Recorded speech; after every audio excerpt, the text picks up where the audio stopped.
The great chamber was silent. Thousands of aliens from 47 different species sat in their seats, watching the center platform. The room was so large that clouds formed near the ceiling. Blue and purple lights floated in the air, showing that the recording systems were active. Every word spoken here would be sent to billions of beings across the galaxy. Park stood alone on the platform. She was a small woman with black hair tied back in a simple style. She wore the dark blue uniform of Earth's diplomatic service. Around her, rising up like mountains, sat the representatives of the Galactic Council. Some had scales, some had feathers, some had no solid form at all. All of them looked down at her with cold eyes. High Arbiter rose from his throne. He was tall and thin, with gray skin and 4 arms. His voice echoed through the chamber like thunder.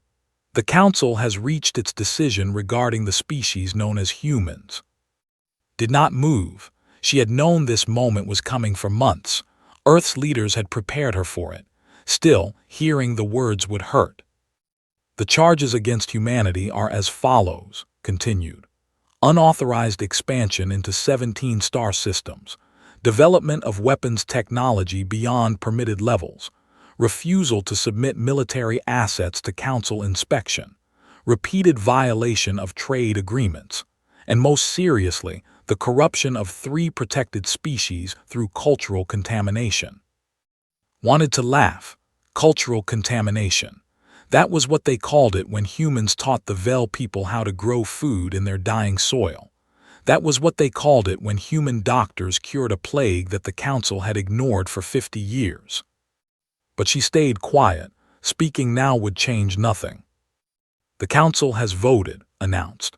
45 species in favor, 2 abstaining, 0 opposed. He paused, letting the weight of the numbers sink in. Humanity is hereby banished from all galactic territories. All human citizens must return to the Sol system within 30 standard days. All human assets outside Sol will be seized. All treaties with humanity are dissolved. Any human found outside the Sol system after the deadline will be executed without trial. The chamber erupted in noise. Some species cheered. Others simply nodded in satisfaction. A few looked uncomfortable, but none of them spoke against the decision. Remained still until the noise died down. Then she picked up her data tablet from the podium. She looked up at, and their eyes met. "You will regret this decision," she said. Her voice was calm and clear. Laughed, it was a cold, dry sound. "Is that a threat, Ambassador? Your species is in no position to threaten anyone." "It is not a threat," replied. "It is a prediction." She turned and walked toward the exit. Her footsteps echoed in the sudden silence. No one tried to stop her. 3 hours later, sat in the observation room of the human embassy station. Through the window, she could see ships arriving from all over the sector. Human ships, thousands of them. Cargo vessels, passenger transports, mining rigs, research stations. All of them coming home. Her assistant, a young man named, entered the room. He was tall and serious with the bearing of a soldier. "Ambassador, the evacuation is proceeding on schedule. We should have all citizens out within 2 weeks." "Good," said. She did not look away from the window. "The Council has already begun seizing our assets," continued. "The mining operations on 7, the research station near the nebula, the medical facilities on 3 different worlds." His voice was bitter. 50 years of work, gone in a day. Finally turned to face him. "Not gone," she said. "Transformed. Everything we built out here taught us something, the technology, the relationships, the knowledge of how the galaxy really works." She smiled, but it did not reach her eyes. "They think they are punishing us. They are actually setting us free." Frowned. "Free. We are being locked in a cage." "A cage with no guards watching what we do inside," said. "No Council inspectors limiting our research. No trade restrictions controlling our development. No rules telling us what we can and cannot build." Understanding slowly appeared on his face. "They have no idea what they have done." "No," agreed, "they do not. On Earth, President addressed the United Planetary Government. He was an older man with gray hair and kind eyes, but today those eyes were hard as stone. Behind him, the flags of 200 nations hung in perfect stillness. Today, the Galactic Council has shown us their true nature, he said. For 60 years, we tried to be good members of the galactic community. We followed their rules. We paid their taxes. We limited ourselves to make them comfortable. And how did they repay us? With exile, with theft, with the promise of death for any of our people who dare to leave our home system. He paused, letting the anger settle. Many of you want revenge. I understand this feeling. I share it. But revenge is not our path. We are humans. We do not destroy ourselves with hatred. His voice grew stronger. Instead, we will build. We will grow. We will become something the galaxy has never seen before. He leaned forward, his hands gripping the podium. They have given us 30 days to return home. Fine. We will return home, but we will not hide in shame. We will not beg for their mercy. We will use this time to prepare. Prepare for what? A reporter called out. President smiled. It was not a warm smile. For the day when they realize their mistake, the day when they need us, and they will need us, that day will come sooner than they think. Across the Sol system, humans watched their president's address. On Mars, engineers paused their work on the new shipyards. On the moons of Jupiter, scientists looked up from their experiments. On distant asteroids, miners stopped their drills. All of them felt the same thing, not defeat, not despair, something else, something that had carried humanity through ice ages, plagues, wars, and near-extinction events, something the Council had never understood. Hope, fierce, burning, unstoppable hope. The last human ship left Council space on the 29th day. Park stood on the bridge, watching the stars slide past. Behind them, the galactic hyperspace gate grew smaller and smaller until it vanished. "Close the door," she said quietly. The Sol system sealed itself. All communication with the outside galaxy stopped. The monitoring satellites went dark. The border beacons fell silent.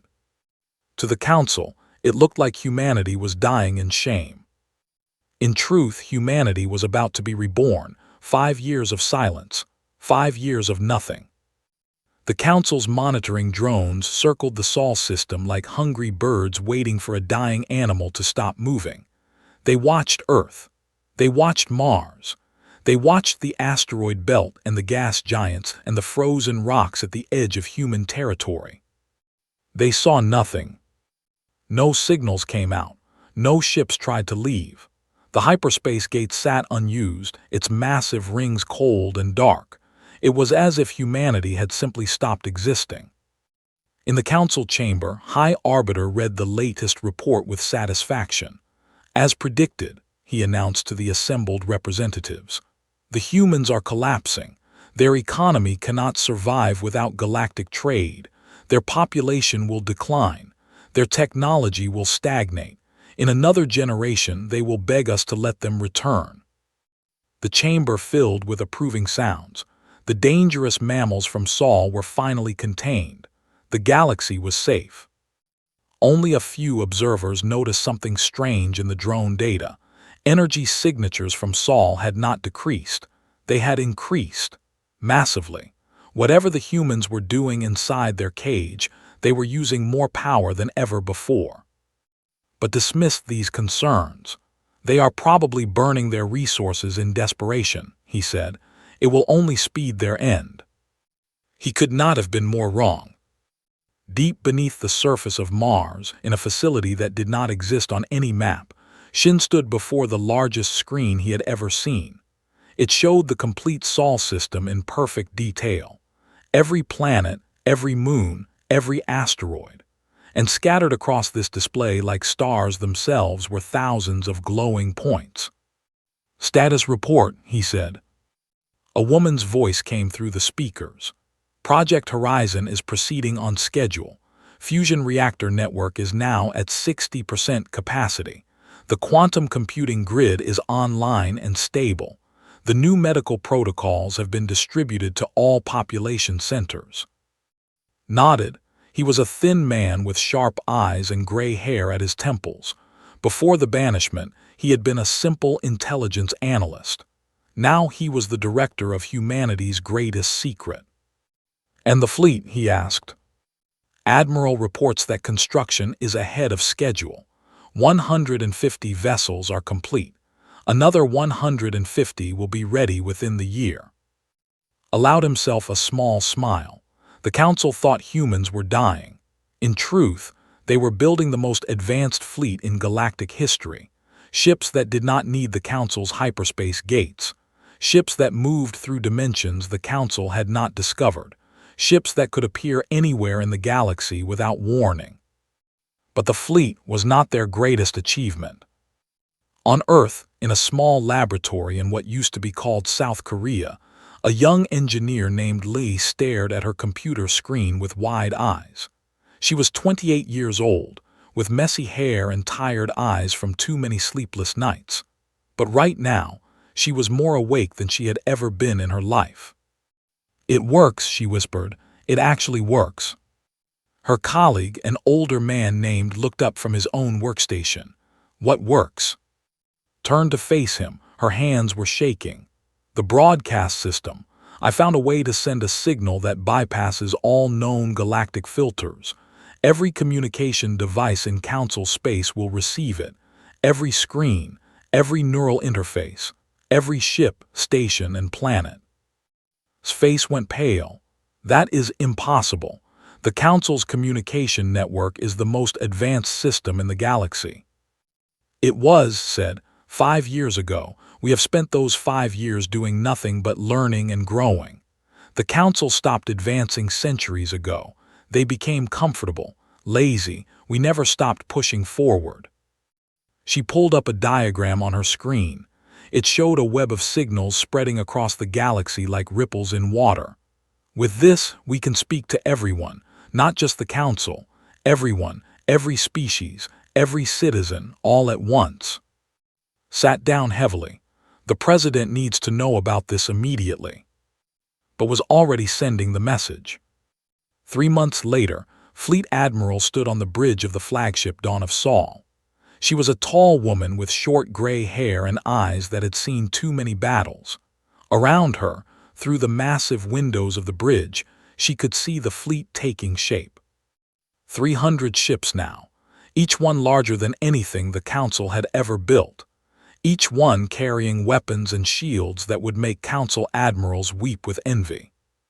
But felt no pride in this, only sadness. "We built all of this hoping we would never have to use it," she said quietly. Her first officer captain stood beside her. He was the same young man who had served as Park's assistant 5 years ago. The banishment had changed him. He was harder now, more serious. But he still believed in what humanity stood for. "Do you think we will have to use it?" he asked. Was silent for a long moment.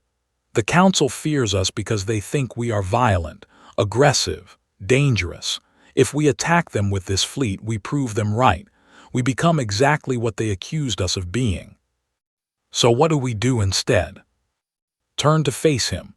"We show them who we really are, not with weapons, with truth." She smiled, but it was a complicated expression. "And have been working on something, a message, a broadcast that will reach every corner of the galaxy." "What kind of message?" "The kind that changes everything." In a quiet house on the coast of the Korean peninsula, an old woman sat in her garden. Her name was Han. She was 94 years old, though she looked no older than 30. The new medical technology had that effect. It could not make the old young again, but it could stop time from taking any more. Had been a teacher before the banishment. She had taught history to children who would grow up in a galaxy that hated them. Now she spent her days tending flowers and watching the sea. She was not expecting visitors, but when Park appeared at her garden gate, was not surprised. "You want me to be the face," said. It was not a question. Nodded. "The galaxy expects warriors, soldiers, angry young people demanding revenge. They do not expect a grandmother in a garden. Looked at her flowers, purple and white and yellow, blooming in the spring sun. Why me? There are many grandmothers on Earth. Because you remember, said. You remember what we were before the council. You remember what we lost. And you remember what we chose not to become. For a long moment was silent. Then she stood up, brushing dirt from her hands. When do we begin? Soon, said. Very soon. Across the galaxy, the council continued to celebrate humanity's supposed decline. They had no idea that their world was about to change forever. They had no idea that a 94-year-old grandmother was about to speak to every living being in the galaxy. They had no idea that the silence was about to end. It began on a Tuesday morning. Across 200 star systems, every screen flickered. Every communication device hummed with sudden activity. Every neural interface, every holographic display, every ancient radio receiver and modern quantum transmitter, all of them showed the same thing at the same moment. A human woman sitting at a simple wooden desk. Behind her, through a window, a garden was visible. Flowers bloomed in soft sunlight. Birds moved between the branches of a tree. It was peaceful, ordinary, the most ordinary scene the galaxy had ever witnessed. The woman had dark eyes and silver-streaked black hair.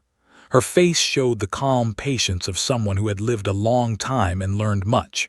She wore no uniform, no jewelry, no symbols of power, just simple clothes in soft colors.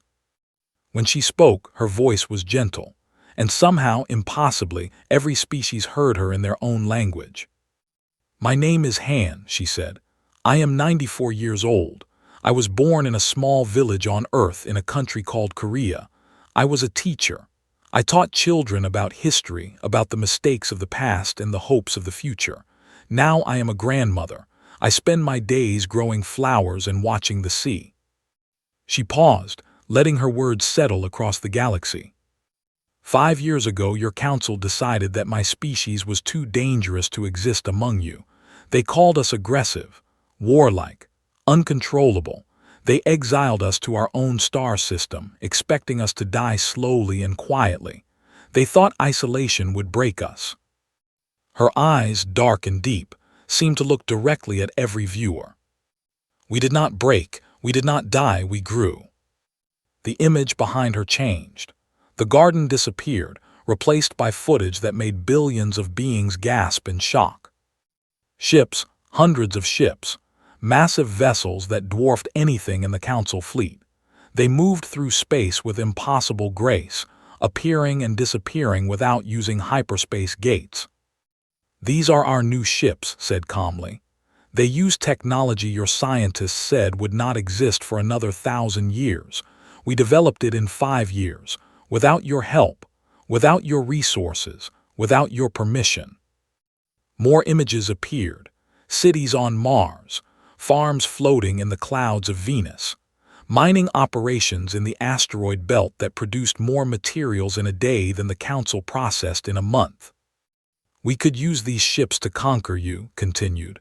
We have the power. Many of my people want revenge for what you did to us, for the homes we lost, for the families torn apart, for the shame of being cast out like criminals. She paused again. The galaxy held its breath. But we are not what you feared. We never were. The images changed once more, and this time they showed something completely unexpected. Humans in medical suits, treating aliens with a plague the council had ignored. Humans building irrigation systems on a dying world. Humans teaching farming techniques to starving colonies. Humans delivering food, medicine, technology, all without asking for anything in return. For the past 3 years, we have been secretly helping the species your council abandoned, explained. The Vel, whose plague you refused to cure because their world had no valuable resources. The whose crops failed because the council changed their trade routes. The whose children were dying because the medicine they needed was too expensive. She leaned forward slightly. We helped them all. We asked for nothing. We did not even tell them we were human. We simply saw suffering and chose to end it. In the council chamber, High Arbiter watched the broadcast with growing horror. His 4 hands gripped his throne so tightly that the ancient wood cracked. "Shut it down," he ordered. "Block the signal." "We cannot," his technician replied, voice shaking. "The signal is coming from everywhere and nowhere. It is using frequencies we did not know existed." His voice continued, gentle and relentless. "Your council told you we were monsters. They told you we would destroy everything we touched. They told you exile was necessary for the safety of the galaxy." Her eyes hardened slightly. But while they were saying these things, they were hiding their own crimes. New images appeared, documents, financial records, communication logs, all bearing official council seals. 17 species were secretly imprisoned by the council because there had resources the powerful wanted. 32 colonies were left to die because saving them was not profitable. 14 entire civilizations were erased from history because they refused to obey. The document scrolled past, faster and faster. Names, dates, death counts. "We found these records," said. "We saved the evidence. And now we are sharing it with you, all of you, every species, every citizen, every being with eyes to see and a mind to understand." In homes and offices across the galaxy, ordinary beings watched with growing horror. Parents covered their children's eyes. Workers stopped their tasks. Soldiers forgot their posts. Everyone listened. "You exiled us because you feared what we might become," said. "But look at what your leaders actually are. Look at what they have done while you were not watching. Look at the truth they have hidden behind pretty words and impressive buildings." She was silent for a moment. When she spoke again, her voice was soft. "We could destroy your council. We have the ships. We have the technology. We have 5 years of anger burning in our hearts." She shook her head slowly. "But destruction is easy. Anyone can break things. The council has proven that for 10,000 years." She stood up from her desk and walked to the window. The garden was visible again, flowers swaying in a gentle breeze. "We choose something harder. We choose to be what you accused us of not being. We choose to be kind. We choose to be patient. We choose to help instead of hurt, even when hurting would be easier." She turned back to face the cameras one last time. "The question now is not what we will do to you. The question is what you will do with this truth. Your council has lied to you. They have killed for you. They have built their power on your fear of us." Her smile was sad and wise, and somehow hopeful. "Now you know, and now you must choose." The screen went dark. Across the galaxy, the silence lasted exactly 3 seconds. Then the chaos began. The council chamber was in chaos. Representatives from 47 species shouted at each other, their translators struggling to keep up with the anger and confusion. Holographic displays showed protests erupting on 100 worlds. Emergency signals flooded every communication channel. High Arbiter stood at his throne, trying to restore order. His gray skin had turned pale, and his 4 hands trembled with rage and fear. "This is propaganda," he shouted. "Human lies designed to divide us. We must remain united against this threat." But no one was listening. 16 species had already sent formal demands for investigation into the abandoned colonies had mentioned. Another 12 were threatening to withdraw from the council entirely. The documents the broadcast had revealed were being analyzed by independent experts across the galaxy, and early reports confirmed they were authentic. Everything the old grandmother had said was true. The main doors of the chamber opened with a heavy sound. Every eye turned to see who was entering without permission. When they saw, the shouting stopped. Park walked into the center of the room. She moved slowly, calmly, as if she had all the time in the world. Behind her came Admiral in full military dress, and behind them, visible through the massive windows, was the human fleet. 300 ships. They had appeared without warning, without using the hyperspace gate, without any of the technology the Council understood. They simply existed where moments before there had been empty space. "Impossible," someone whispered. "That is impossible." Stopped in the center of the platform where she had stood 5 years ago, receiving humanity's banishment. The universe had changed completely since that day, but she looked exactly the same, calm, controlled, unafraid. "High Arbiter," she said. Her voice was soft, but every being in the chamber heard her perfectly. "I believe we have some things to discuss." His face twisted with anger. "You have no right to be here. You are exiled. Your presence violates galactic law." "Your galactic law," replied. "Not ours. We never agreed to it. We were never given a choice." She smiled slightly. "But we are not here to argue about the past. We are here to talk about the future." The future laughed, but it sounded hollow. "What future? You have 300 ships. We have 30,000. You cannot threaten us." "We are not threatening you." Turn to face the assembled representatives. "We are offering you a choice. The same choice humanity made 5 years ago when you cast us out." Captain stepped forward, projecting coordinates onto the central display. "These are the locations of 17 Council black sites," he announced. "Secret prisons where inconvenient species were kept in stasis, where experiments were conducted, where entire populations were erased because they refused Council membership or possessed resources the powerful wanted." The chamber erupted in noise again, but continued. "We freed them all last week, every prisoner, every test subject, every survivor." His voice was hard. "They are awake now, they are safe, and they are ready to tell their stories." As if on cue, the displays around the chamber activated.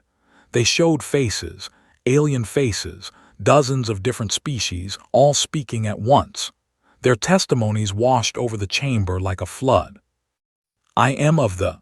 My world was rich in rare minerals. The Council placed us in stasis to mine our planet without resistance. We slept for 200 years while they destroyed our home. I am of the. Our biology produces compounds useful for medicine. The Council experimented on us for generations, treating us like animals, farming us for our bodies. I am the last voice of the. Our civilization refused Council membership. We valued our independence, so they erased us, burned our cities, killed our elders, scattered our children. We existed for 1,000,000 years before the Council decided we were inconvenient." One by one, the survivors spoke. Their words were simple, their pain was ancient, and every word was confirmed by the documents Lee had broadcast across all networks, encrypted Council communications, financial records showing payments for silence, execution orders bearing the signatures of beings who still sat in this very chamber. Tried to speak, to deny, to explain, but his voice was drowned out by the chorus of the forgotten. After what seemed like hours, raised her hand. The testimonies paused. "The Council does not just lose its authority today," she said. "It loses its right to lead. For 10,000 years you have ruled this galaxy through fear. Fear of outsiders, fear of change, fear of beings who were different from you." She looked directly at. "You feared us because we were strong and young and did not know our place. You feared what we might become, but you should have feared what you already were." His voice was barely a whisper. "What do you want? Revenge? Conquest? Name your price and let us negotiate." "We want nothing you can give," said. "We are not here to take your place. We are not here to rule the galaxy. We are here to show everyone what you really are." She turned to face the assembled species. "What you choose to do with this knowledge is not our decision. It is yours."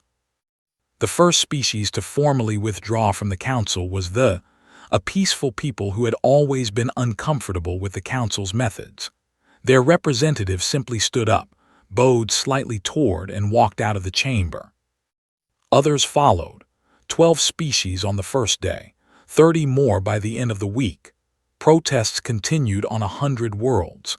Council buildings burned on a dozen planets, not from human attack, but from the anger of citizens who finally understood how they had been deceived. The old order was dying, and from its ashes something new was beginning to grow. On the third day appeared on every screen in the galaxy. She stood on the bridge of her flagship, surrounded by the most powerful fleet in history. "Humanity built these ships to protect ourselves," she said. "We hoped we would never have to use them. Now that hope has come true." She paused. "Effective immediately, the human fleet will stand down. Our weapons will not fire. Our ships will become tools of exploration, aid, and peace." She looked directly into the cameras. "We proved we could destroy you. Now we choose not to. That is the difference between power and strength. Power is the ability to force your will on others. Strength is knowing when not to." The broadcast ended, and across the galaxy, billions of beings began to understand that everything they thought they knew about humanity was wrong. The monsters were not the ones who had been exiled. The monsters had been sitting on the council thrones all along. 1 year had passed since the broadcast that changed everything. The old council chamber was empty now. Its massive seats were covered with dust. Its lights had been dimmed. The holographic systems that once carried the voices of galactic rulers sat silent and dark. But the building was not abandoned. It had been transformed into a memorial for the species lost to council cruelty. The names of the dead covered every wall, millions of names in 100 different languages. Visitors came from across the galaxy to walk its halls in silence, to remember what had been done, and to promise it would never happen again. 3 kilometers away, a new building stood where nothing had existed before. It was simpler than the old chamber, smaller, built from ordinary materials instead of precious metals. Its design had no throne, no raised platform, no symbols of power over others.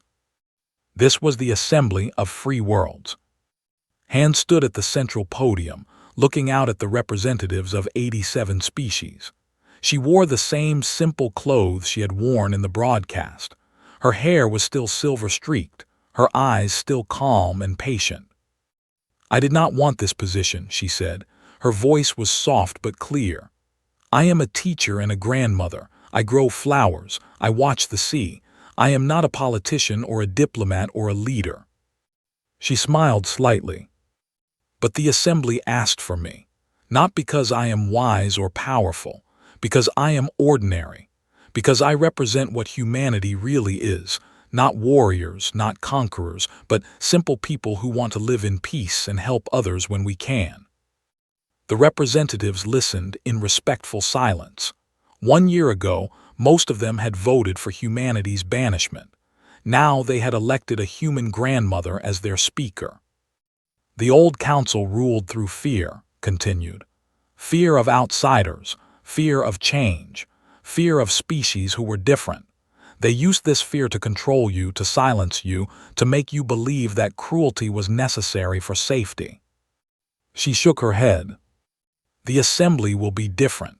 We will make decisions together openly, with every voice heard. We will help each other not because it profits us, but because it is right. We will protect the weak not because they can repay us, but because strength means nothing if it is not used for good." She paused, looking at the faces around her. "This will not be easy. Old habits do not disappear overnight. There will be disagreements, conflicts, moments when the old ways seem simpler, but I believe we can do this. I believe we can build something better." She sat down. The chamber filled with applause, not the polite, formal applause of the old council, but something warmer, something genuine. Far from the assembly, on a space station orbiting a distant moon, Admiral watched the ceremony through a holographic display. Beside her, the massive ships of the human fleet floated peacefully in the darkness. They were no longer warships. Their weapons had been removed, replaced with cargo bays, medical facilities, and research laboratories. Each vessel now served a new purpose: exploration, aid, scientific discovery. "Strange to see them like this," Captain said, joining her at the window. I spent 5 years training to fight. Now I am learning to be a scientist. Nodded slowly. When we built these ships, I was afraid we would have to use them, afraid we would become what the council accused us of being. She turned to face him. I am glad we did not. Some of our people are still angry, said. They wanted revenge. They wanted to make the council pay for what they did to us. I know. His voice was quiet. I wanted that too sometimes.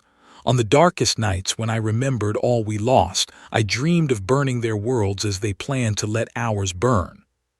She looked back at the fleet. But destruction is easy. It takes no wisdom, no courage, no strength of character. Anyone can break things. The truly difficult thing is to build, to create something better from the ruins of something broken. Was silent for a moment, then he nodded. The teacher was right in the broadcast about choosing who we want to be. Is right about many things, said. That is why she is speaker now, and I am just a retired admiral watching ships float in space. On Earth, in the city of Seoul, retired president walked through a crowded street with his granddaughter. The city had changed in the past year. Alien visitors walked among human citizens. Restaurants served food from 100 different worlds. Music from distant stars played alongside traditional Korean songs. His granddaughter was only 8 years old. She had been 3 when the banishment began. She had no memory of the fear, the anger, the years of isolation. Grandfather, she asked, looking up at him, what was it like, the silent years? Considered the question carefully. How could he explain to a child what those years had meant? The fear, the uncertainty, the endless work, the hope that kept them going when hope seemed foolish. They were hard years, he said finally. Many people were afraid. Many people were angry. We had been cast out by people who did not understand us. Were you scared? Sometimes, he smiled down at her. But mostly I was proud of what we did, proud of who we chose to be. They passed a family of tall, slender beings with blue skin and gentle eyes. They were among the first non-human immigrants to Earth, settling in communities along the coast. The mother waved at. He waved back. They were trapped for 200 years, his granddaughter said. She had learned about the freed species in school. We rescued them. Yes, we did. Why, we did not know them. They could not help us. Stopped walking. He knelt down so that his eyes were level with his granddaughter's. Because helping is not about what we get in return, he said. Helping is about who we are. When we see someone suffering, we have a choice. We can look away and pretend it is not our problem, or we can do something, even if it is hard, even if it costs us something. But how did you know they needed help? They were so far away. We looked, smiled. While the council thought we were dying in shame, we were watching, learning, finding the places where suffering was hidden, and then we did what humans have always done. We reached out our hands. His granddaughter thought about this for a moment. Then she nodded seriously, as if she had discovered an important truth. I want to help people too, she said, when I grow up. I know you will, said. I know you will. In a secure facility on a distant moon, former High Arbiter waited in a small room. He was stripped of power, stripped of dignity, awaiting trial for crimes against 17 species. The door opened, Park entered. For a long moment, neither of them spoke. Looked old now, broken in a way that had nothing to do with age. His 4 hands lay still in his lap. His eyes stared at nothing. You could have destroyed us, he said finally. His voice was hollow. You had the power, the ships, the technology. Why did you not take revenge? Sat down across from him. She looked the same as she had 6 years ago in the council chamber, hearing humanity's banishment. Calm, patient, unafraid. Because destruction is easy, she said. Anyone can burn things down. Your council proved that for 10,000 years. We wanted to prove something harder. What? That it is possible to be powerful and still be kind. That strength does not require cruelty. that there is another way. His laugh was bitter and broken. You think you have changed the galaxy. You think this assembly will last, but you are wrong. Power corrupts. It always does. In 100 years, in 1,000, your descendants will be just like us. Shook her head slowly. Maybe you are right. Maybe power always corrupts in the end. She stood up and walked toward the door. But we have to try. We have to believe that it is possible to be better. Otherwise, what is the point of anything? She paused at the door and looked back at him. That is what scared you most about us, was it not? Not that we might conquer you, not that we might destroy you, but that we might show everyone that another way was possible, that the fear and cruelty your council relied on was not necessary. She smiled sadly. Now they know, and you will spend the rest of your life watching the galaxy prove you wrong. She left him alone with his thoughts. Outside, the stars continued to turn. Ships moved between worlds in peace. Species that had been enemies for centuries learned to work together. Children from 100 different worlds played together, their laughter echoing across space stations and planetary surfaces. It was not perfect. Nothing ever is. There were still conflicts, disagreements, moments of darkness, but something had fundamentally changed. Humanity had shown the galaxy what they truly were, not conquerors, not destroyers, not the monsters the Council had feared. Just people, ordinary people who had chosen, against all odds, to be kind. And that choice had changed everything.